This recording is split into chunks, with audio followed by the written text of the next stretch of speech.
John Anik and Kenny Florian podcast. John Anik and Kenny Florian. I fucking love them. I can't get enough of them. Let's hear that Boston next. Big jab there from Duffy, and Frank Mir is hurt now. Down goes Duffy, out cold. Frank Mir does it again. Rock'em sock'em robots here. Oh my goodness. Hyperbole. There are a couple of absolutely self-involved bullshit artists. Here are your hosts, John Anik and Kenny Florian. Headshot.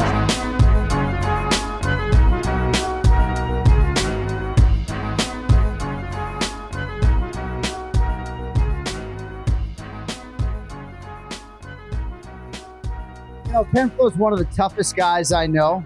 I'm looking at the PFL 9 poster. It says, Khalid versus Burgos, survival of the fittest. I wonder how many people turn on the telecast, they understand that Ken Flo's not there, and they just turn the television off. I did not, because I'm a Clay Collard guy.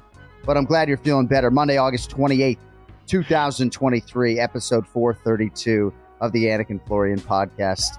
You're clean shaven. I know you got a lot going on in your life, and you're still here for us today, kid. So PFL 9, no Kenny Florian, huh? Nowhere to be found. Oh, man, I'm back from the dead. I had the worst stomach flu.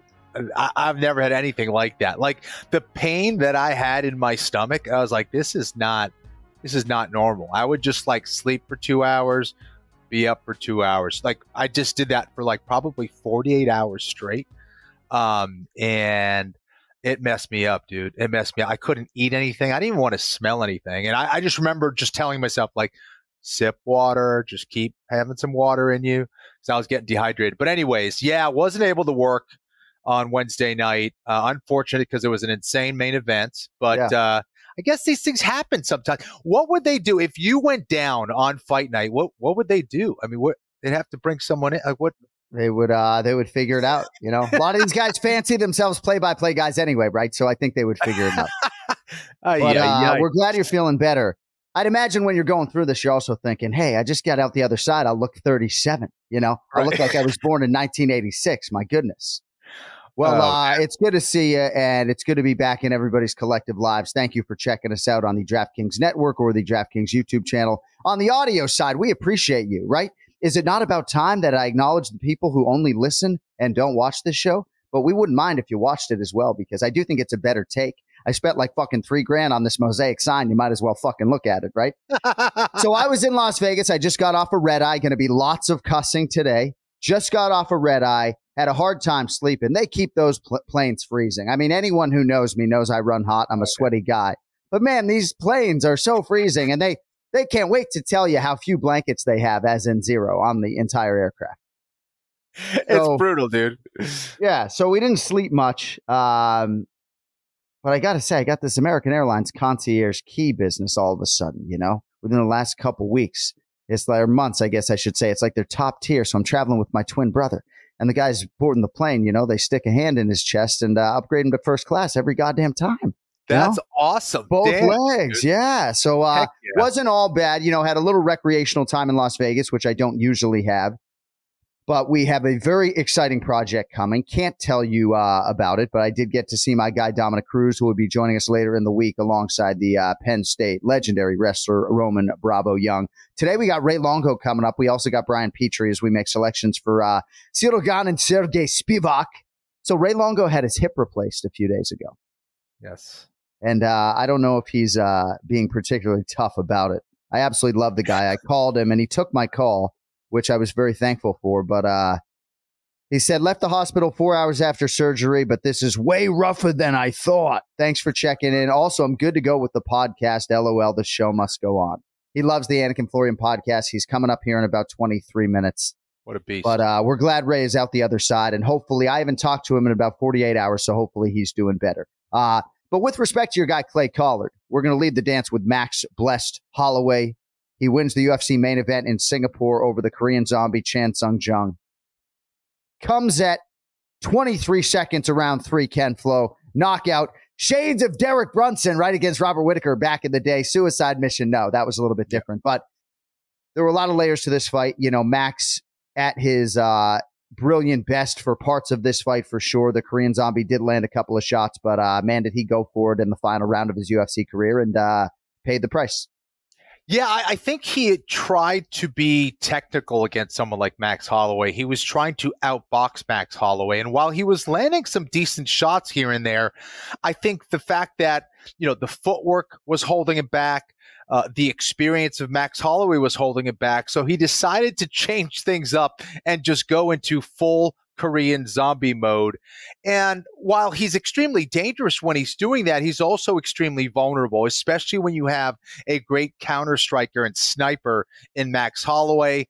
Ultimately, he was landing shots that Korean Zombie just could not come back from, and Holloway did what Holloway does, and I thought it was a very solid performance from him. And I agree with you, John. I think that there were flashes of Max Holloway in this fight that looked like he was in his prime still, but there were other aspects where I did notice a certain decline in his skills. But I mean, this is what happens. You fight at the highest levels for as long as someone like Max Holloway does, then you're going to get that over time, especially given some of the wars that he's been in. But Max Holloway, doesn't matter, still one of the most exciting fighters in this sport.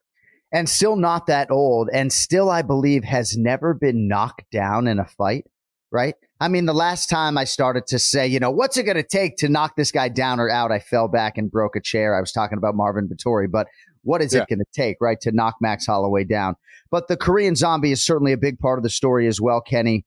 When you look back at some of the big wins on his career, I remember, I think it was you and me, Fuel TV, the main event against Dustin Poirier back in the day, win over Frankie Edgar, Dennis Bermudez, some others, fought Jose Aldo for the title, fought Alexander Volkanovski. A lot of highlights for the Korean Zombie. You did feel his disappointment in not breaking through and winning the world title, but what a walkout, what a legacy, and what a human being, right? If there was not this language barrier, people, I think, would really understand how good a dude he is.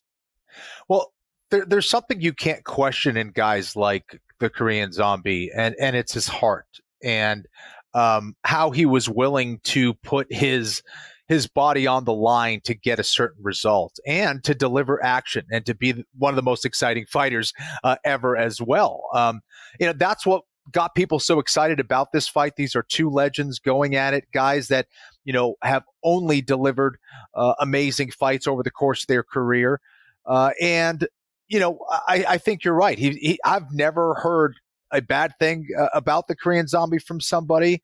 He's a guy who has always gone out there, competed hard. And I think it's a very difficult decision when you do realize, just like I did, and you're like, okay, well, I had my shots at the title.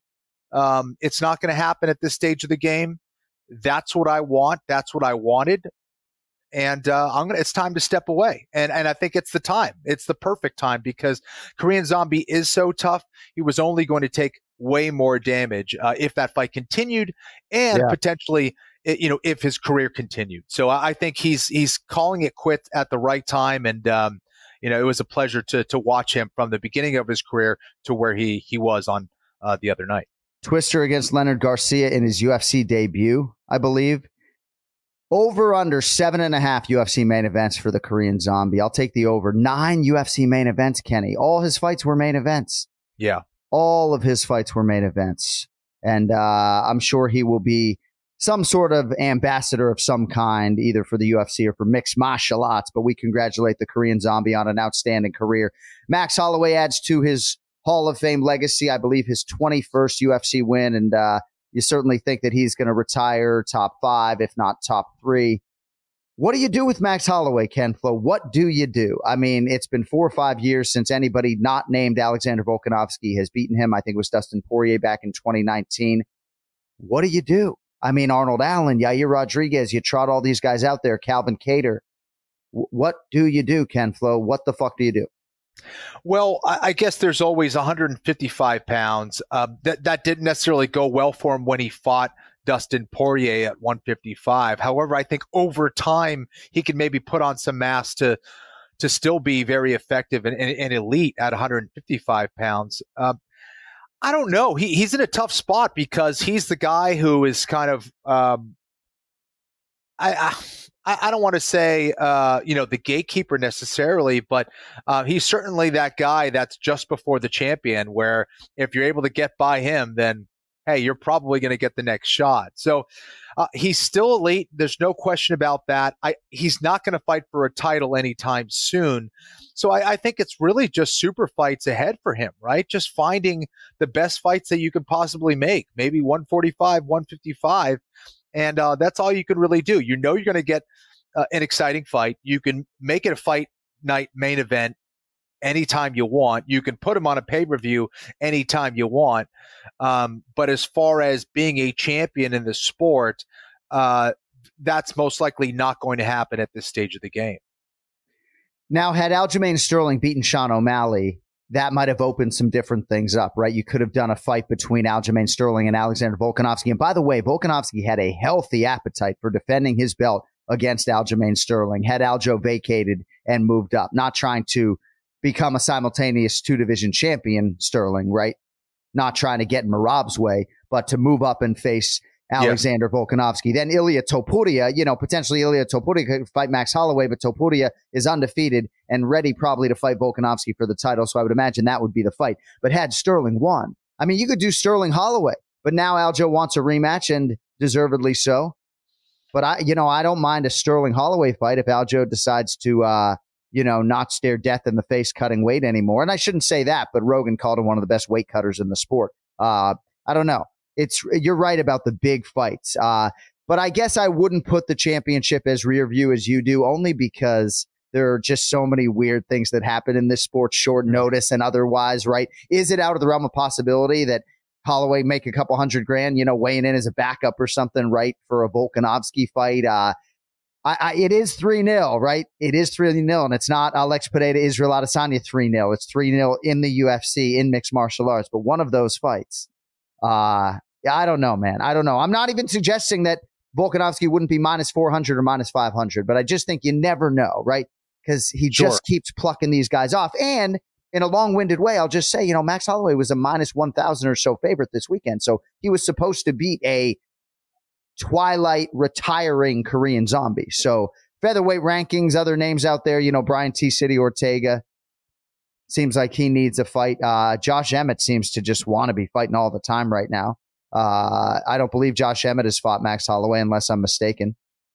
We'll see. Giga Chikadze just had a big win. He's calling for Yair Rodriguez. That makes a shit ton of sense.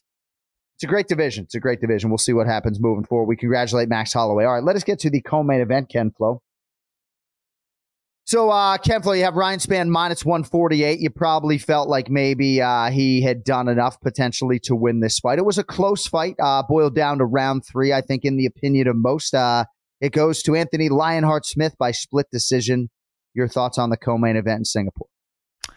Yeah.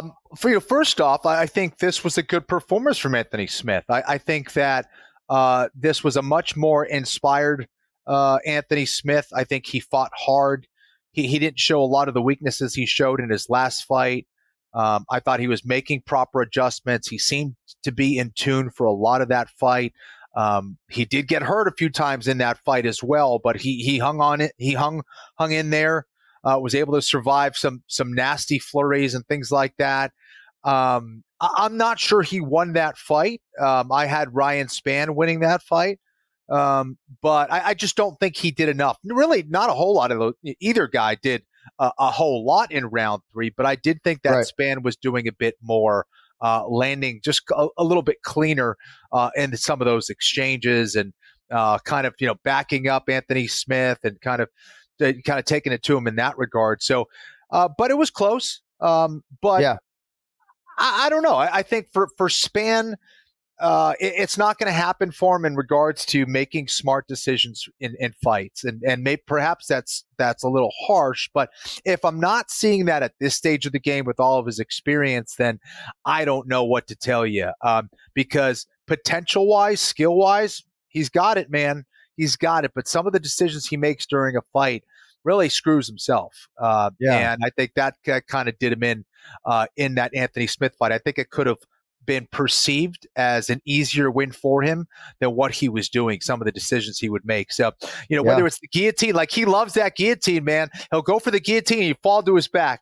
He gets on top of you, he'll try to go for a guillotine to get on top. And it's just, he's just making these poor decisions, I think, on a grappling level, especially that are costing him. And it's just going to prevent him from being elite in that division, unfortunately. And for Anthony Smith, roller coaster ride, man. He's up, he's down, he's up, he's down.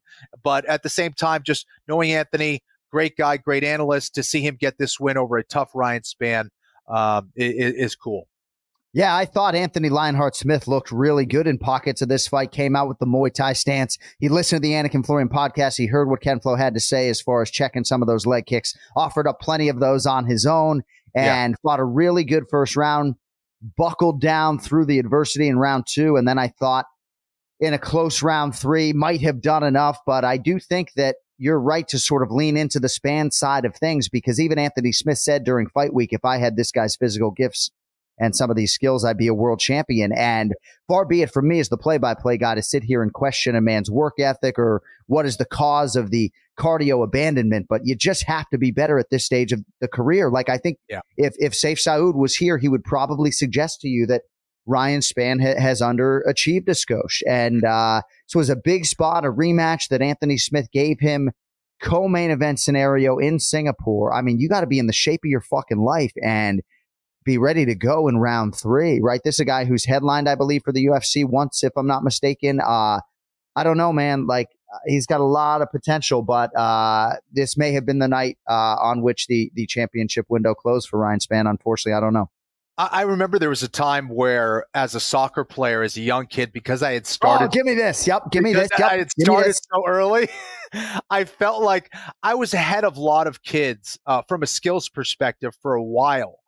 But I didn't stay developing some of those skills. I didn't like running when I was really little. So, some of the fitness tests I would just go and just do just because I could get away with it and do it on practice day as opposed to prepare for it and do my summer running and all that stuff that I was supposed to do. But after a few years, all these kids started, not only were they growing, but they were growing into their skill sets, and they started to not only match me, but start to like run away from me in certain spots. And, I felt like that hurt me as I tried to get into the college level and all that stuff. Still had a good, obviously high school career and Premier League, all that stuff. But I missed some crucial time. There was a few years where I was not working as hard as I needed to. And by the time I realized it, it was almost too late. It's like, no, dude, you should have been working a few years ago. So when I started martial arts, when I started MMA, I always had that in the back of my mind that very interesting. If I'm not working hard, I'm going to get screwed. I'm going to get outworked by people. And some people, I'm not saying this is the case with Ryan Spann, but you go, you know what? I'm going to work hard. I'm going to take this camp seriously, and then I'm going to get the result I want.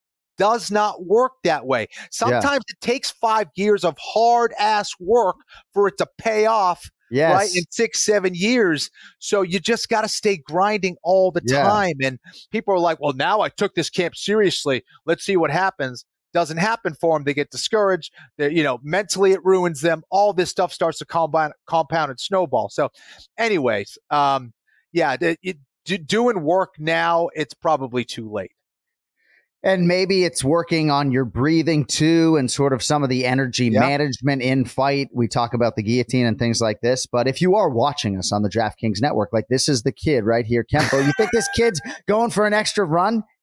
You think this punk kid out of Metro West Massachusetts is like, But it is very interesting to hear you talk, because in your mixed martial arts career, you were nothing if not a hard worker. You left a lot of money on the table and didn't do TV repeatedly like Dominic Cruz has in your UFC career to make sure that you were prepared optimally for these fights. So, it's always interesting seeing Kenny come to the studio like smaller and smaller, and then he'd just disappear for a couple weeks.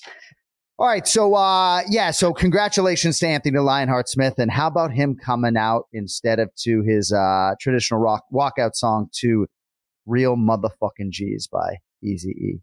Perfect song. So because whatever you want to say about my guy, my broadcast partner at times, Anthony Lionheart Smith, he is a real gangster. True, tried. Go to his Wikipedia page. Way too many fights. All right, excuse me. Longo coming up in about 7 minutes with his new hip. Giga Chikadze is back. He waited a long time to fight. He gets past a very game. Alex Caceres, 30. What am I doing? Alex Caceres. I was fucking rolling my R's right now. Sounded good though, dude. Underslept. Really. Thanks. Giga Chikadze over Alex Caceres, 30-27 times 3. Did you watch that fight? I did. I sure did. I thought it was, dude, I really enjoyed the hell out of that fight. Yeah, me too. It was technical. It was back and forth. Caceres is tough, dude. You know, he was outgunned heading into that fight, I felt.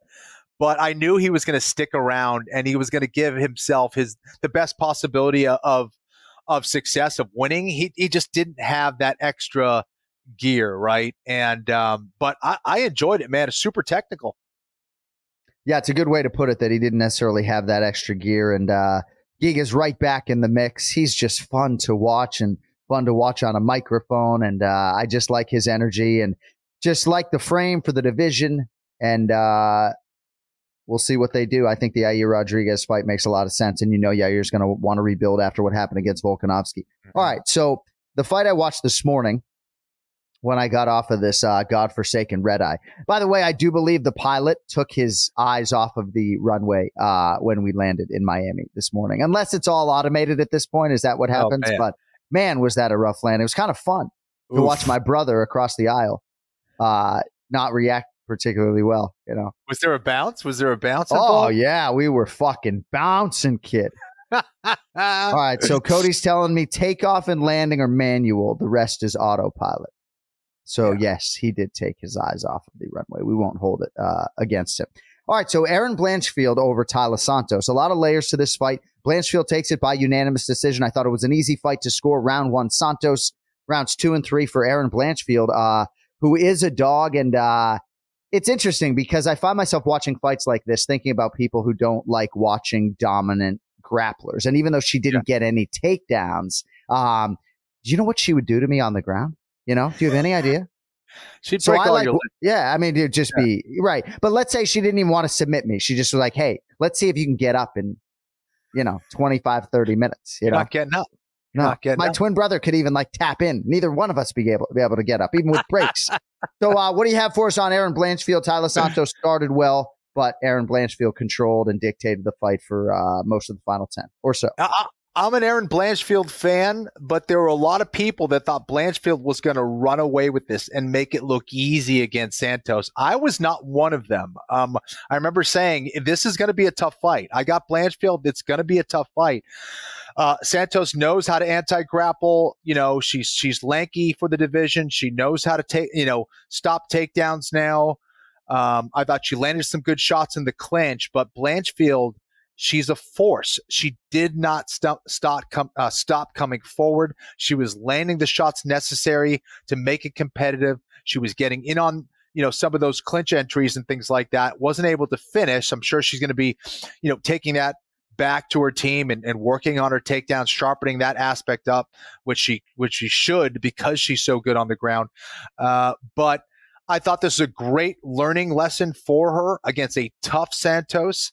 And I just thought that she was staying busier. She seemed to be a little bit hungrier in that fight. And I think that forward pressure definitely helped her along. I think she really does work hard, does Aaron Blanchfield. And I think getting experience like this, traveling to Singapore, very far from the East Coast of the United States, and acclimating to the climate and the food and the culture and making sure that your body and your weight is right. This is a good test for her to have passed, and we'll see what happens. A lot of people envision her as a future champion. It just so happens that the belt in this flyweight division is on the belt in 19 days, the rematch between Alexa Grasso and Valentina Shevchenko, and they're blowing this one out, T-Mobile Arena, for a fight night. So good time for her to have this win, and we'll see what they do with her. Our producer, Cody Merrill, wants Blanchfield Chookagian either in Jersey or New York.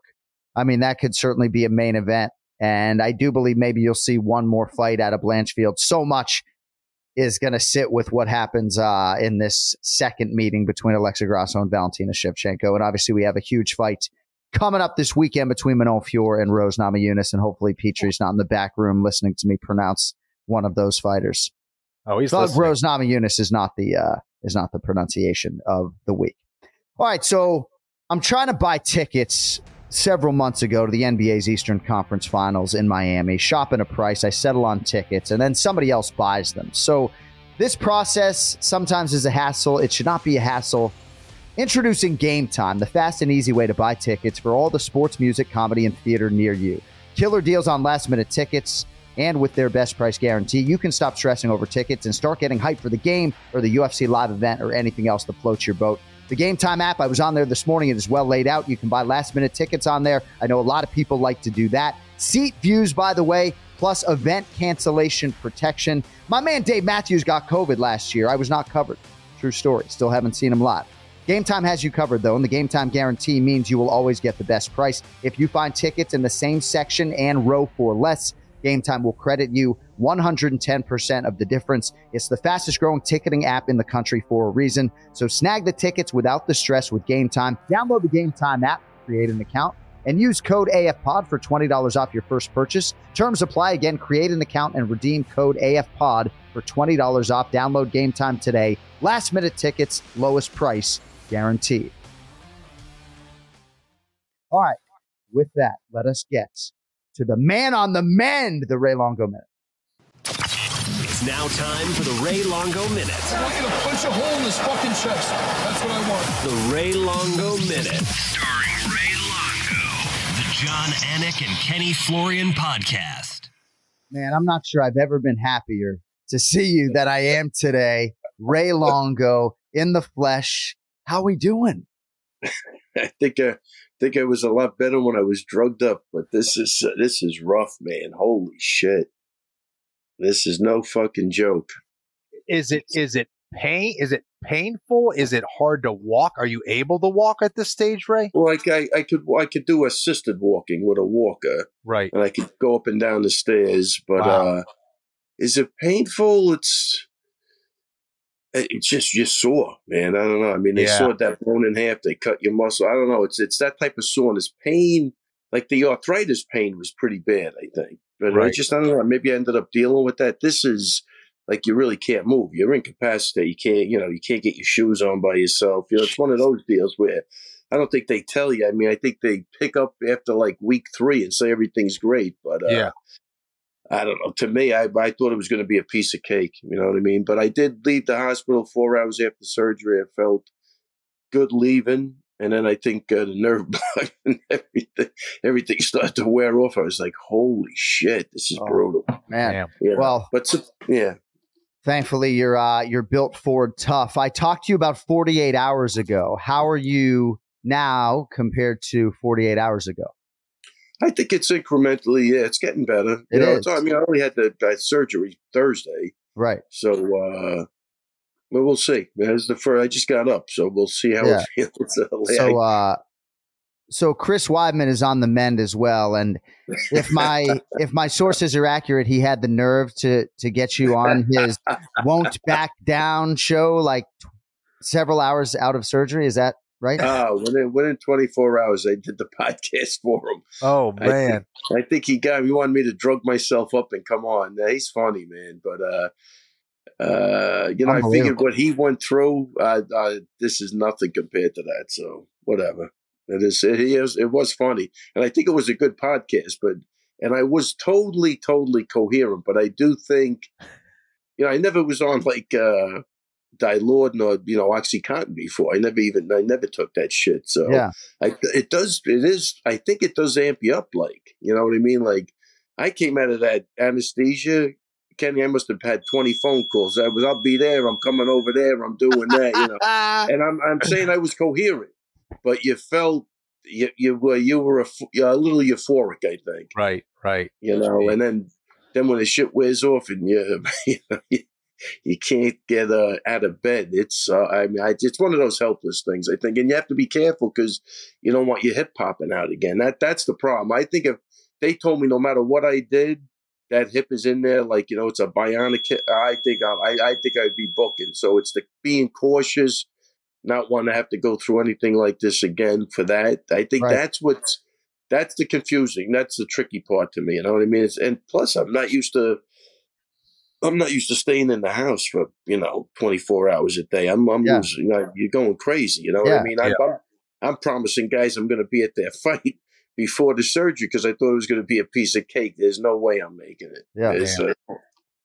Reality set in. Are you asking your wife to like set off the smoke alarm to simulate like the round timer at the gym? What the fuck is that sound? That's good, John. What is the sound? No, I'm just joking around, but what is that noise? Anybody know? What is that, Ray? Are you home? Oh, you hearing something? We heard it. Kenny, like am I losing my mind? Yeah, I heard it. It was a beep. Sounded like the tea was ready or something. That's the securities. I didn't know what you were talking about. That's actually even funnier, right? It is. Yeah, it's one of the better lines in the history of this almost 9-year show. What added that? I thought you were talking about it. I think you're talking about something else. So OxyContin. I was watching The Pharmacist on Netflix, and you're not taking that stuff right now, are you? No. We don't need any of that stuff. I took Dilaudid. They gave it to me when I left the hospital, and I took it the next day, and then I stopped that night and went to Tylenol. Yeah. So Tylenol and a lot of screaming.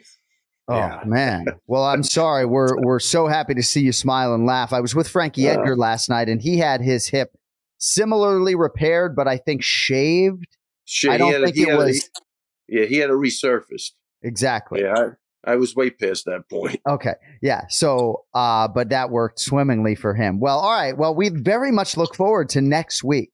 We're doing 2 episodes this week, and when people ingest the second episode and you're not a part of it, they get so upset, so we might have to book you for later in the week, but we very much look forward to checking in on you next week and seeing your progress.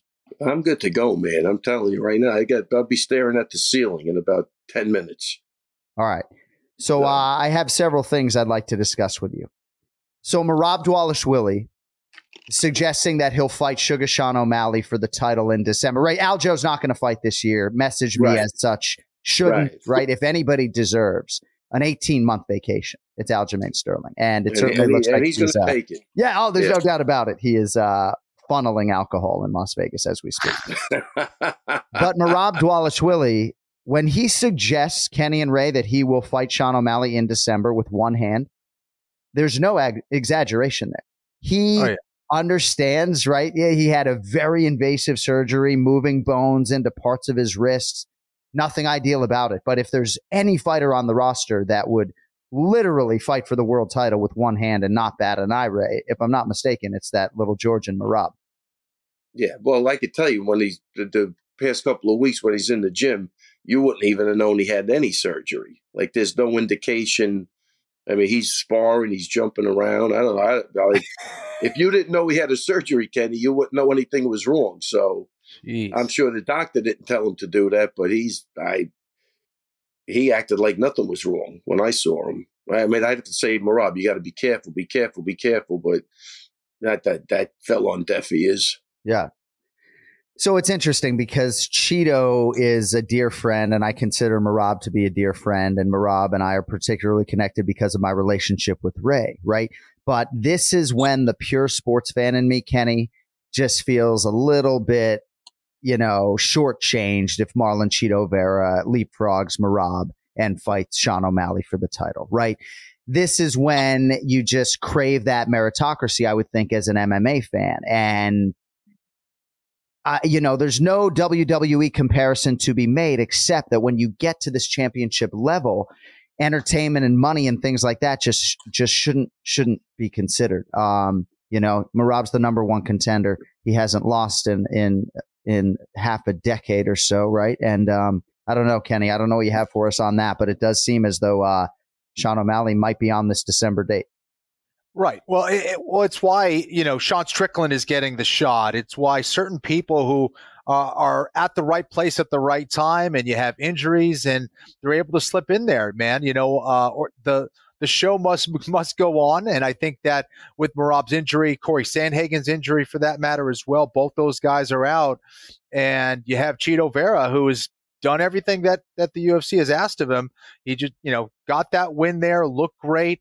He's kind of at the right place at the right time. He has that history with O'Malley as well. And it looks like he's going to get that shot. And hopefully both Merab and Corey Sandhagen are able to get healthy, and we see them in action and get their due as guys that should be contending for the belt. Yeah, well, I think Merab as the number one contender should get that shot. Just I don't know, what's the point of having rankings if you don't even look at them? His hand is definitely better by December. Right. Based on what I saw. I mean, I don't know. Right. No, it's a really complicated thing, and it shouldn't be, but it kind of is what it is. And I'm not suggesting in totality that Cheeto is not deserving, right? He won 4 fights in a row going into the Sandhagen fight, might not have even needed to take that fight, right? But lost it, then beats Pedro Munoz. He's won 5 of 6, but he is 1-1 over his last 2. And the one guy who beat him, Corey Sandhagen, right, is firmly in the mix as well. So it's just a little bit of a tricky situation. But I don't know. I just think that there's such a cool storyline for 2 fights, really. Obviously, the Cheeto O'Malley rematch, but the storyline for O'Malley and Merab Ray is just awesome. You think they'll let you guys walk out in red jackets for that fight or no? That was talked about for Aljo's fight. We were all going to get the red jackets and walked out. Everybody loved the idea, but we just never took the time to do it. But I think that would be funny. Merab, that's going to go down as one of the funniest things I ever saw Merab do. Oh my gosh! He just, he looked like that little kid in school that was always running around. You couldn't grab him, you couldn't control him. I thought it was absolutely hysterical. So, little Rice Krispies in the background. Hopefully, we can. Oh, and there it is, getting worse by the minute. All right. Well, of all days, Ray Longo's audio is just way too scratchy. So we love you, Raymond. We'll catch up with you later in the week. But he can't move actually right now. So much love. But Ray can't move. You're better, Ray. He can't move to go get headphones. He's joining us on the phone. So thank you. There's your Ray Longo minute this week. I had so many other things I wanted to get to with Ray Longo, like Aljamain Sterling, who really looks like he's living it up. And this is the party that he should have been having after he beat Henry Cejudo. But man, he looks like he's living it up. So, and then I was going to obviously ask about Chris Weidman, but Ray doesn't seem to think there's any damage there. That is very encouraging. Sorry to the Minutemen. We'll try to get Longo later in the week when we catch up with Dominic Cruz and Roman Bravo Young. All right, so there was some sort of leak. Conor McGregor, Michael Chandler, Ken Flo, December. Did you see this? I did not. So I don't know if it was like a Fight Pass leak or whatever, but the source is Conor McGregor on social media posted something that said, with a countdown, and it looked pretty legitimate, UFC 296, Chandler versus McGregor. So a couple things on that. Chandler would be, I guess, the higher ranked guy, but if this is a welterweight fight, would it not be UFC 296 McGregor versus Chandler? I don't know. I know nothing. I profess to know nothing, but those who were dismissive of Conor fighting this year, it seems like might be a little crack, and we might actually see the biggest superstar in mixed martial arts history before we close the book on 2023. So very interesting. Very interesting. Yeah.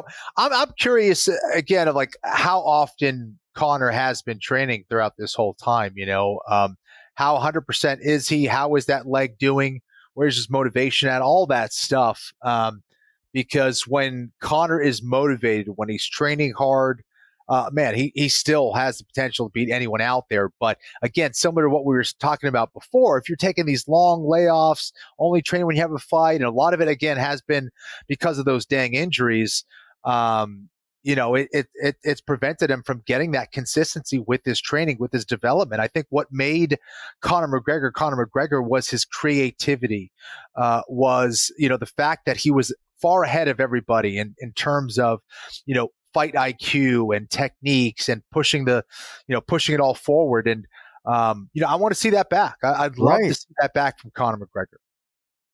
I remember Demetrius Johnson having a conversation with him, I think in the Philippines when he was there as a guest fighter in 2015, when Frankie Edgar fought Uriah Faber, the lone time we went to Manila. And he was just talking about Conor McGregor and space, the understanding of space and the athleticism to navigate space and distance management and feints and the sophistication of McGregor striking all the way back then. And that's from DJ, So, Yeah, I want to see it. You think we get a knockout McGregor and Chandler one way or the other? Is that a fair question? I would be very surprised if that went the distance, man. Yeah. I see that being a finish. Yeah, absolutely. So I was with a lot of different people this weekend. I was with Dean Thomas, and one thing we were talking about was elbows, right? And I know I'm sort of going off on some tangents. Brian Petrie coming up here in about 8 minutes. We do have some PFL stuff with Kenny coming up here shortly as well. But so why do we still talk about Kenny Florian when it comes to elbows, right?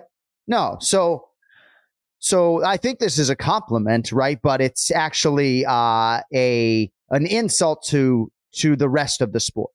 So why do we still associate Kenny Florian with elbows, right? Tony Ferguson, maybe some others, right? But by this point in time, Kenny, right? Joe Rogan was putting your elbows over like 15 years ago, right? 2008 or so, right? Yeah. Right? Yeah. So why have there not been hundreds of fighters? And Paul Felder was calling for it again this weekend, right? Why don't people throw elbows, right? At this point in time, I'm saying this with all due respect, right? There should be people other than Ken Flo who are known for throwing elbows, and there are, but this should be a far more utilized weapon. I just had sort of a passing thought. Dean Thomas and I were having a conversation about it this weekend. I couldn't agree more. I think it's one of the most underutilized, probably the most underutilized tool when it comes to striking in mixed martial arts. And the thing is, it's legal. In the PFL, you can't throw elbows. In the UFC, you can. Why aren't you using these dang things? You know, both on the feet and on the ground, they don't take as much energy to utilize. They cut, they knock people out. So they're a very versatile tool as well, especially in close. There's a variety of them that come from a variety of angles. You could throw it if you're on bottom. You could throw it if you're on top. You could throw it inside the clinch. You know, so there's such a weapon, but I do think that there's a lack of understanding of how to use them or even practicing with them. And I think that might be the biggest problem more than anything else, is that it is hard to spar safely with them, so you're not getting the reps when it matters. So then when you fight, of course, you do what you do in training. And I think that people need to get those dang elbow pads. That's what I did. And just get control, get on the inside and play around with those damn things. You've heard us tell the story on the Anik Florian podcast before of a young Cheeto Vera reaching out to Ken Flo and Ken Flo talking about how to open up with the elbows and really make people pay. And Cheeto's probably a good example. Matt Brown, another guy who employs those elbows particularly well. So we were going to recap the PFL, but I found out they don't allow elbows. So, so you signed a contract to work for a mixed martial arts promotion that does not allow elbows. Yeah, the iron, that is right. Ironic would be a word. So what do you got for me on Clay Collard? What do you have for me on Olivier Aubin-Mercier over Bruno Miranda? Like, what is OAM's bank account, right? Like Bank of America or Canadian bank account. You gotta have 7 figures plus. I mean, OAM just cashing checks, Ken Flo. He does, dude. Listen, there's no question he's got $1 million saved up, and he lives a very simple lifestyle. I had the chance of visiting him in Montreal before last year's final, and man, he's just like very simple. He's like, if I win $1 million, he's like, I'm not going to use it. He's like, I don't need a car. He's like, I use my bike. He's like, I've used the same car for a long time. He goes, I'm going to still live here in a small apartment. I don't need anything bigger than this, you know? So I think he's really smart with his money. He puts everything into his training as well. And man, this is a guy that has only gotten better. Now that he's got like the solid foundation of mixed martial arts, now he's going out there and looking for finishes and getting them, dude. He just massive for the weight.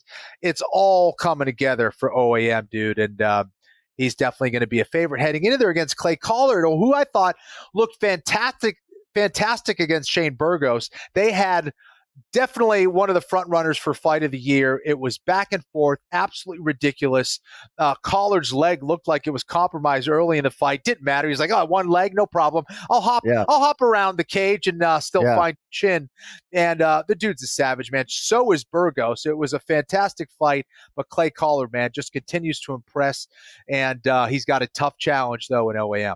Yeah, I'm a big fan of both of those guys. Yeah. I just love saying that name, Clay Collard, you know, Collid. It's not Clay Collard. Clay Collard. And yeah, for Shane Burgos, a little bit of rough sledding, right, in the PFL, the prize signing, right? But overall, he was competitive in this fight. He seemed to think Collard won when the decision was announced, though. Right. That's what it looked like. Yeah. Yep. So Sadabusi, Is he a win away from $1 million, or are we not there yet? He is. Yeah. So he's in the final. I don't think he looked spectacular. I think he looked spectacular in his last fight. In this one here, it seemed like he was fighting to win as opposed to go out there and be present and outskill the Brazilian Carlos Leal. And because of that, we didn't get the most exciting fight.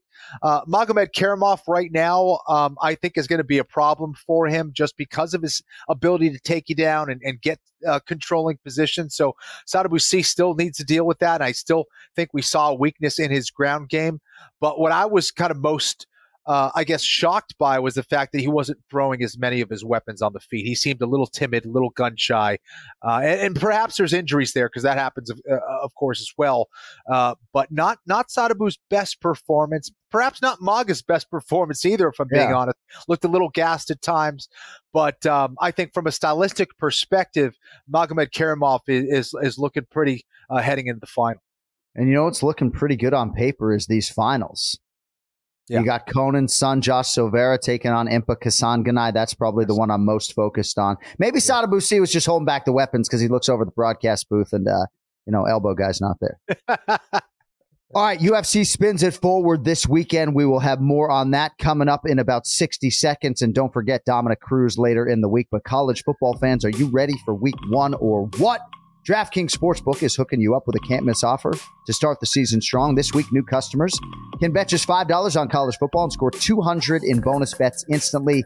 Anything truly can and does happen in college football. Your team could go from unranked to dynasty mode in just a couple years. Change comes fast. The only thing that's a lock, the great offers from DraftKings Sportsbook. So download the DraftKings Sportsbook app, not now, but right now. Use code AFPOD. New customers can score $200 in bonus bets instantly when they bet just $5 on college football. Only on DraftKings Sportsbook with code AFPOD. The crown is yours. Gambling problem? Call 1-800-GAMBLER or visit 1-800-GAMBLER.net. In New York, call 877-8-HOPE-NY or text HOPE-NY. In Connecticut, help is available for problem gambling. Call 888-789-7777 or visit ccpg.org. Please play responsibly. On behalf of Boot Hill Casino and Resort, Kansas. 21 plus, age varies by jurisdiction. Void in Ontario. See dkng.co/football for eligibility, terms, and responsible gaming resources. Bonus bets expire 7 days after issuance. Eligibility and deposit restrictions apply. All right, let us go 3 wide now as we call on Big Gun Brian Petrie. What's up, kid? Oh, boys, what's up? I think I missed you maybe a little. I mean, I feel like it's been a while. Do you miss me? Really? Yeah, of course, always. He doesn't. He's like, really? It doesn't feel like that long. No, of course I do. Yeah, I was just texting your brother Jason Anik, the other JA. He's getting on the sticks. He's getting on the headset in a few weeks. Not too far from me. I might go visit him. A 4-hour drive. That's nothing. I got the day off the next day. I might go see what he's doing. How about that? Did he say he could get you tickets or what? No, he just said he loves seeing me. I'd probably pay for the tickets, which is no big deal. But yeah, we'll get you in the building in Hammond, Indiana. Yeah. So yeah, if you don't know, very exciting news that my twin brother got tabbed to be part of this Anthony Pettis Fighting Championship broadcast in Hammond, Indiana, alongside Bilal Muhammad. The play-by-play is going to be done by Ben Davis, and yeah, it's pretty cool, right? It's exciting. My brother's not doing play-by-play necessarily. He doesn't know that his role has been totally crystallized. Might do the post-fight interviews. We don't really know, but yeah, it's really exciting. And it's just funny to think because he made it very clear that he's not an analyst, right? That's what he said. Yeah. He's like, I don't know what the fuck I'm doing, but I'm excited. That's what he said. Man, yeah. I think he's going to kill it. I mean, he's got that. And I mean, obviously, look at who his brother is. I think he's got it in his genes. That's just really cool. I'm excited for him. That's cool that him and Bully, they obviously got a tight relationship from Remember the Show. And they're going to call some fights together. That's cool. It's interesting. We were like running in Nashville, Tennessee. And I said to Bilal, I said, do you ever envision calling fights with me or UFC fights? And he's like, yeah, I've done some stuff. And, actually I was thinking about talking to Anthony Pettis, and the next thing you know, they're doing it together. Really cool. So we'll see how they do. And I'll be watching very intently this weekend on UFC Fight Pass. So Bri, I have, before I update the standings, the pronunciation of the week for you. She's the number 2 ranked flyweight contender. She's taking on Thug Rose Namajunas in Paris this weekend. So we would love if you'd be so kind to hear you pronounce her name for us. Sure. So my real dad used to say our last name was, he told me to tell girls when I was in 6th grade that we were French, because that's how French guys get girls. But Petrie is not French. It sounds French. It's not. So I'm going to go Manon Fiot. Fiot? Huh? So Fiot? Fiot? No, I'm sticking with Fiot. I don't know. Fuck it. All right, let's hear the file. My name is Manon the Beast Fior. My name is Manon the Beast Fior. Kenny, what do you hear? Écoutez et répétez. Manon Fior. Yeah. Before I was doing this segment, I was saying Manon, so at least I've improved a little bit. There you go. Yeah. Manon Fior. Fior, like F-Y-O-R. Fior. Yep. Something like that. Manon Fior. By the way. Cute little voice. And I do think there was one utteration there by Petrie that will probably be able to be repurposed as a radio drop in there on the second attempt. We got some standings to update, boys, on a couple of UFC cards. Oh, boy. So Team Petrie is at minus $1,593. Team Florian is at minus $2,648. UFC 292, Petrie goes 2-3, minus 265. Last week, UFC Fight Night Holloway versus the Korean Zombie. You go 4-1, plus $724. That included a 5-unit max play on Max Holloway. A lot of people criticize you for going 5 max on Max Holloway. Yeah. And, those people eating a little bit of crow here on a Monday morning. Well, it's because it's like a $5,000 loss. It's a number big, yeah. So that, Ken Flo, 2-3 for you for a minus 330 at UFC 292. Much of that, of course, the 2 units on Aljo. UFC Fight Night Holloway versus Chan Sung Jung, 3-2 for a plus $452. That included your 5-unit whack on Giga Chikadze. So the Petrie lead, $1,055 as we come up on UFC Fight Night, Gane versus Spivak. 4 selections for you today on the UFC Paris card. All of these odds courtesy of DraftKings Sportsbook. First up, in the light heavyweight division, former world title challenger Volkan Özdemir's minus 155 favorite against the UFC newcomer Bogdan Guskov. I don't have his audio file yet. He's plus 130. So Özdemir lost his last fight to Nikita Krylov. That was UFC 280 last October in Abu Dhabi, Bri. On the other side, Guskov out of Uzbekistan, making his debut here. Don't know a ton about him. I saw a little bit of film today. Master of sport in MMA and boxing, Brazilian Jiu-Jitsu brown belt, has some power. What do you have for us in this one, Brian Petrie? Yeah, what you need to know about him is he's fucking scary, okay? He's a Russian. He looks exactly like a Russian Anthony Smith. He just has the scariest back tattoo, which is kind of right up that Russian alley. And he's not the most technical guy in the world, but his right hand deads people. I mean, he sleeps people, and then he lets you know when he sleeps people. I've seen highlights. He stands over guys. He's got a pretty good record, that Eastern European scene that it's not easy to go through that. You're going to come across some real heavy grapplers, and his takedown offense is pretty good. He's lean for the division, but 6'3" being long, but that right hand is something, I keep an eye on. He's plus 145. I like that. And you got Volkov here. Listen, no time. He's got no time. He's had some time since 2019. That's his last finish. So he's got some time. I think Bogdan is just going to, at the underdog price here, I think he's going to catch him. I think it's going to look like, Yuri Prochazka debuted against Volkov in his debut, and people were like, whoa, who the fuck is this wild guy? Bogdan's got the same thing to him. Not as clean, not as technical as some of the other guys, but that right hand, and he's got a really good left kick as well, and he just finishes on the ground. I'm all over this guy, plus 145. Add it to my card. Add it. I think that cashes. I think that's a big dog play right there. Let's go. Ken Flo, Bogdan Guskov or Volkan Özdemir for you? Yeah, I'm going with Guskov as well. Brian did a great breakdown. I think the only thing he left out that I would add in would be his knees in the clinch as well are nasty. But that right hand, there's 2 types of right hands. There's the Dan Henderson right hand where you see it thrown, you're like, oh yeah, that thing's doing damage. And then there's like a Chris Lieben type right hand where it just touches you and then it looks like, you were shot out of a cannon, like you're stepping in potholes, trying to figure out what the hell hit you. Like, that's the kind of right hand that he has. He doesn't even need to hit you perfectly with it, and he messes you up. So I like this kid. I'm curious to see how he does in the UFC. Not an easy debut here against Oezdemir, but I do think he's good enough to get it done. I'll put 2 units on Guskov. I think he's going to be a problem with that right hand, dude. All right, well, before Kenny even said that he was going to put 2 units on it, I did check the updated line on DraftKings Sportsbook. So, Cody, if you can update this graphically and otherwise, I'm giving you guys plus 154, not plus 130, which was the price when I sent the odds. Bogdan Guskov right now plus 154. Kempflo's got a couple units on that. We'll see later in the week if that plus 154 is there, or if you guys have any needle-moving powers to actually move a fucking betting line. Because if plus 154 or higher is there, then you guys have no juice. And talk to me about your Anik and Florian podcast parlay, boys, by the way. I have some thoughts. All right. Just kidding. I don't.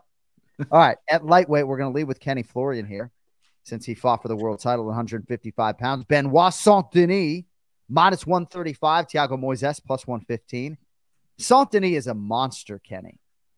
He has, I think, so now distanced himself from that bludgeoning at the hands of Eliseo Zaleski dos Santos in his short notice UFC debut. Probably hard to distance yourself from it when guys like me keep bringing it up on platforms like this. But now he's won 3 in a row, 2 by submission. As such, favored here against the UFC tested Thiago Moises. Kenflo, what do you have for us on this? What he did show in that fight, though, was a heart of a champion, man. And that is kind of what he'll always be remembered for me. And now he's getting comfortable in the octagon. He's putting his skills together, and that bodes well for him here against Moises. I think Thiago is a dangerous guy. I think that on the ground, he's going to have an advantage for sure against Benoit. But I think getting it there is where the problem's going to lie. I think Thiago Moises has also made great improvements with his striking for sure. But I think Benoit Saint-Denis is, he's a rough customer, dude. He's a rough customer. And when things get crazy, he gets a little crazier. And I think that's where Moises has to be careful, is like actually having some success and then getting caught with a big shot by Saint-Denis and going, what the hell just happened? So, and just staying with him, being able to keep that pace with Saint-Denis, I think over the course of 15 minutes isn't going to be easy. This is probably the toughest fight for me to pick on this card, the way I see it, but I'm going with Benoit Saint-Denis. Toughest fight for Kenflo to pick, but still offers up a selection for you fine people. Benoit Saint-Denis, minus 135 or so. Thiago Moises, plus 115. Bri, Moises, well-trained, well-coached, a lot of skills. Headline against Islam Makhachev back in 2021. Now has resumed his momentum, back-to-back submission wins, plus number next to his name here against Benoit Saint-Denis. Who do you have? I mean, you look at Moises, you got to maybe want to take the plus number because of look at who he's fought, look at what he's done. He's been around. He went 4 rounds with Islam, which is hard to do unless your name's not Alexander Volkanovski. I mean, the plus money's there. You're riding with him, but man, Benoit Saint-Denis, those kicks last time out. I mean, I guarantee he broke every bone in Bonfrim's arm last time he fought. And he's a bully in there. He's strong. He's big. He's powerful. He's got heart for days. He's good on the ground as well. 3 finishes in a row. He's finally got his feet in the UFC. He's taking it full time now. I know he had a bunch of stuff outside the octagon. He's 11-1, which is still pretty young to really strap your back to this guy and say we're going to the top. But this isn't France. This isn't Paris, France. He's fighting a guy I think he can beat pretty handily anywhere. I mean, Moises is great on the ground, but I think Benoit has enough base and strength to avoid anything crazy. I like Benoit Saint-Denis. I think this is a tough fight for Kenny for anyone to pick, but I'm going to go 3 units. 3 units on Benoit Saint-Denis. I like the number, minus 150. I thought he's going to get a little closer to the 2s. So when I see a number I like, I'm going to go ahead and load up on it. Yeah. So give me Benoit Saint-Denis. Yeah, and by the way, he's a former fucking Navy SEAL. Yeah, there you go. And went through absolute hell in training and came out the other side. So, yeah, I mean, I think generally speaking, in a broad sense, you could do worse than minus 135 with a Navy SEAL in an octagon. All right, co-main event, second ranked Contender, Manon Fior, -198. Thug Rose Namajunas, +164. This marks the UFC flyweight debut for the former two-time UFC strawweight champ, Rose Namajunas, coming off a split loss to Carla Esparza. That was over a year ago. She's never fought as a pro at 125 pounds, Bri. Mm-hmm. Here she draws Fior, who is 10-1 after a win over Caitlin Chukagian late last year. Got to think Fior, if she wins here, is going to either wait or fight for the title, but it's a big ask. Pretty big number next to her name nonetheless. Who do you have for us in the co-main? Yeah, so this fight's weird to me because Rose is coming off maybe one of the worst fights in UFC history. It was a very awkward fight. She has openly talked about like her mental, maybe not wanting to fight anymore. So again, as a guy looking from the outside, that I don't know if I'm really ready to load up on her. I mean, I think that's one of the reasons why she's plus money, because she's very talented. She's a fun fighter. She's good everywhere. And Fior hasn't really been there yet, hasn't tasted this yet, but she's on her way up. I mean, she fought injured in Columbus and still pulled it out against Jennifer Maia, which was a tough fight. Someone who's just constantly trying to take her down. I think she's got the skills to pay the bills, babe. I think she's very, very good. She's going to have a really good performance, in my opinion, to maybe leapfrog someone like Erin Blanchfield, who I think is dynamite. I think is a stud. I think she deserves the next shot. But she's right there. I mean, that's a good problem to have for the UFC, is some real competitive fights in this division. I'm going to go with Manon Fior over Rose Namajunas. I still can't say it. John laughed at me right there. Still can't say it. But I just think she's going to be too much everywhere, really. I think she's proven that her grappling is getting good, and then her stand-up is very good as well. I mean, she's landing over 80 strikes in all the UFC fights. I think Rose tends to not be able to get off enough strikes in times. And I mean, again, with the mental hurdles of her last fight and what she's been dealing with, I just don't love it. So give me Fior. Man, That's Erica good. Petrie's husband, Erica Petrie's husband, just crushing on Erin Blanchfield. Like, I mean, I think you guys would look good together, but she has a significant other, and I don't believe that that significant other shares your gender, Bri. You and Blanchfield look good together. Okay, Ken Flo. Well, shot me down. Well, I think you guys would look good together, but I'm an Erica Petrie. But I'm an Erica Petrie fan. Oh, so, hey, Kenny, Manon Fior -198, Thug Rose Namajunas +164. Rose Namajunas likes to lift weights. She's fucking yoked. What do you make of Rose at flyweight, Ken Flo? Oh, that was another John Anik class. I don't even know what I said. I don't even know what you're laughing. Yeah, it's hilarious. All right, okay. This is interesting, man. There's so much going on with this fight. I think Brian did a great breakdown and acknowledged, some of the question marks around Rose Namajunas and where her attention is at these days. It better be at an all-time high, and she better have had an amazing camp, and she better make sure that her head is in this fight, because Fior is not here to mess around. I mentioned her voice earlier, like cute little voice, and she's from France, and eat cheese and bread and all. Like, no, she wants to eat your soul, is what she wants. She wants to take your heart out and spread it like a pate on some very nice French bread. Okay. Nice. And she'll enjoy it. She's a savage. She's going out there to hurt you, and she's good everywhere, man. Like, she's out there key-eyeing with every single strike. Yeah. It's wild. And she goes out, she pursues the fight. She looks for the finish from the get-go. So she's going to get right in Namajunas' face and force her to fight. So I'm looking forward to it. Here's the thing. Rose has the skills to win this fight. She has the experience to win this fight. She has the team to win this fight. But I do have my doubts here. I think Fior is going to have a lot of weaponry, and I think she's going to come with a lot of pressure. And if Rose is able to withstand that pressure, I think she'll be okay, especially if she's able to withstand probably, first 7 minutes or so. But Fior's going to come in shape. She's going to be in shape for every round. I think she's been taking the right fights on her quest to be a champion in the UFC. Wouldn't be surprised if she is a champion in the UFC. That's a crazy division. It's developed into a very tough division to be elite in, but Manon Fior is elite, and I'm favoring her right now, man. So I'm going with Fior. Sometimes Ken Flo will set it up for a Manon Fiore, and then he backdoors it and says, but I'm going the other way. He goes Thug Rose Namajunas. So I was with friend of the show, Ronnie Pellegrino, owner of the Paradise Cantina in Las Vegas this weekend. I met this gentleman for the first time. Outstanding human being, but he always talks about Ken Flo's sharp mind. But he's like, dude, he leads me down this path, and I'm listening, and I'm like, yup. And then he's like, but I'm going the other way. By the way, Ronnie, we will all be out there in December. Kenny Florian, Brian Petrie, Ray Longo, myself, Jason Anik, to watch another show beat us for MMA programming of the year. But we're still going to go. We may win, but we may not. I don't know. But either way, Ronnie, if you could get the penthouse for the Anik and Florian LLC staff, great, December. Sorry, Cody's saying, what am I, the ball boy? Well, no, you're the executive producer. Cody, I promise if you come with us to Vegas, you could watch us stay at that penthouse. There you go. All right. Main event features the former UFC interim heavyweight champion Ciryl Gane -170 taking on Sergey the Polar Bear Spivak +142. I love this main event. I love that it's happening in the afternoon. So the only man to beat Spivak in the last 3.5 years, essentially, Bri, Tommy Aspinall. Spivak's won 3 straight, all by finish, 6 of his last 7.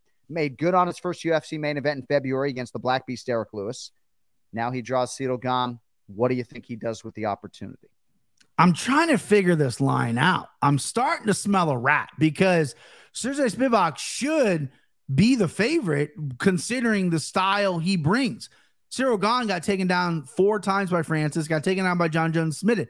That's what Spivak does. He takes you down, he beats you up, he looks for a submission, and he's getting better at it. He gets overwhelmed by guys with more athletic ability than him. I mean, Walt Harris did it back in the day, and you mentioned Tommy Aspinall. So is that what Vegas is counting on? Is Gane to have learned his lesson against a great John Jones and go, oh, takedowns aren't going to be a problem anymore. He's going to be athletic, and he is athletic. He is explosive, but I don't love that he doesn't throw enough. He doesn't put a volume out there that I'm comfortable with. Spivak stand up is still a little rough, is still pushy, kind of bulldoze his way in to maybe clinch you up, get you a takedown, which has worked for him, but he's also fighting guys with not high caliber athleticism, high caliber takedown offenses last 3 times out, but he's finishing those guys. That counts for something when you go out there and you fucking finish guys, regardless of the style, make matchups, whatever. So I'm seeing +140 and being a big guy, I should be able to spot a rat in a heavyweight division. I can't. I'm terrible at it. But I'm going to go Spivak here. I'm going to go Gane has worked on his takedown offense enough, but I think Spivak is a little underrated. I think at plus money, he lands a takedown. He works. He grinds. He's not just a guy that lays and prays. He works and grinds. And I like Spivak at plus money here. Let's go, babe. Let's go. Let's do it. It's in France, though, which scares me, but I'll take Spivak. Kenny, Ciryl Gane has had 5.5, 6 months to work, to train, to develop, but I don't have to tell you, as somebody who brought in Sean Gray to help with your wrestling late in your career, that 5.5 months just ain't enough time, right? Even for elite wrestlers, if you're not maintaining it, it's just not enough time. So this should really be a great test for Ciryl Gane, and I'm curious the extent to which he is up for it. What do you have for us on the main event? Yeah, BP did another great breakdown as always. And I think that Ciryl Gane certainly has the athleticism advantage here against Spivak. And I think that he's got, certain qualities with his footwork that could give Spivak a very difficult time. And if Spivak is unsure of how to approach that and bridge that gap of distance between him and Ciryl Gane, Gane wins this fight. But when you look at the vulnerability in Gane, in that fight against John Jones and how quickly he was taken out of there, Spivak could easily do the very same thing. Now, when Spivak is able to get to the clinch, when he's setting up his entries properly with his striking, dude, it is a thing of beauty. The way he combines his takedowns, his throws is awesome. He recently got married, actually, to Marina Maknakina, who is the PFL finalist this year. Nice. And we asked them what they did on their honeymoon. Like, they both looked at each other like, we trained. We trained. We just trained. They literally just went to the training room for their honeymoon. So, nice. They're taking it seriously, man. I don't think they're going to celebrate until after this fight. And for me, he seems like he's married to Mucknuck, he's married to the game, though. He seems like he's extremely focused. He realized what's in front of him. This could be a huge opportunity for him to maybe be an eventual champion in the UFC's heavyweight division. And I think he's got the right tools, man. It's not going to be easy. He's got to find a way to bridge that gap. But if he does, I think on the ground, he takes care of business and does it relatively quickly. As John said, it takes a long time, a lot longer than one camp to come in better with your grappling. Mm-hmm. All right, good work today, boys, on the main event challenge. Really like the film study and the analysis, some underdog selections, a lot of alignment, of course, and Ken Flo with a couple units on the newcomer, Bogdan Guskov. What's up, Kit? Sorry, I want to put 3 units on Spivak. I love that. Look at this guy. Look at this guy. 5 units across the board on dogs. That's nuts on your table. I love that shit right there, man. BP, anything else that you would like to wet your beak with on the Paris card? Of course, we got an Irish gentleman, and I believe his name is, you pronounce it Kalen Logren, excuse me if I'm pronouncing it right. I think first name is Kalen. He's got a head like Marvin Vettori, square head. He trains at a Liverpool with Tom Aspinall's camp, Darren Till's camp, Team Kabam, I believe. And this kid's legit. He's Cage Warrior former champion, 135-pound stud, ripped to the gills, good everywhere, cardio good, finisher. I like his matchup in this. He's going against a grappler. I think a finish is there. He's juicy at minus 305. We can play that with the bankroll we just got from this past weekend, but I do like him by finish as well. So that's my it's not a prelim. I think he kicks off the main card, but that's my additional selection. All right. So do you want a straight wager for minus 305 for our purposes? You know what? No, Kenny's throwing all these extra. Give me 2 extra units. I got 2 units on Kalen. Yeah. Kenny's unit throwing everywhere. Let's do it. Let's have fun. Yeah. Well, why not? Right. I mean, you got a little bit of a lead. Sure. Not quite in the home stretch of the year, but it has been a top-heavy UFC schedule. All right, if you want more from Brian Petrie, he does host another podcast, the MMA Takes podcast, and at Brian Petrie MMA on his preferred social media platform, X. My man, have a great day and a better evening, and unless there's anything else, we'll talk to you next week. We're good, boys. I'll see you. Brian Petrie with us for the main event challenge. All right, that is going to do it for today. Sorry about the technical issues with Longo. We will effort him later in the week, perhaps even on Instagram Live. We'll see how his hip is holding up. We will be back later in the week, of course, with the former UFC, 2-time UFC Bantamweight champ Dominic Cruz and the legendary wrestler Roman Bravo Young. Don't forget, this Sunday, September 3rd, 2 p.m. on UFC Fight Pass, Anik and Florian podcast family, Bilal Muhammad and Jason Anik joining Ben the Bane Davis on the call for APFC from Hammond, Indiana. So hopefully you guys will shout out some support for those guys. Remember the show, of course, as well, coming up this Thursday on the AF channel, AnikFlorianPodcast.com for your merchandise needs. We do have some Sydney One More Sleep designs that are up right now at millions.co in advance of UFC 293. KennyFlorianMartialArts.com and Argus Integrated Defense if you want to close the distance or create some space. We'll talk to you guys Wednesday or Thursday. Thanks, everybody, for watching, for listening. WorldMMAAwards.com. If you want to vote for the show, we appreciate that as well. Thank you to Brian Petrie and Ray Longo. For Kenny Florian, I'm John Anik. Our producer is Cody Merrill. We'll talk to you guys in a few days. Until then, yo, fucking later. Are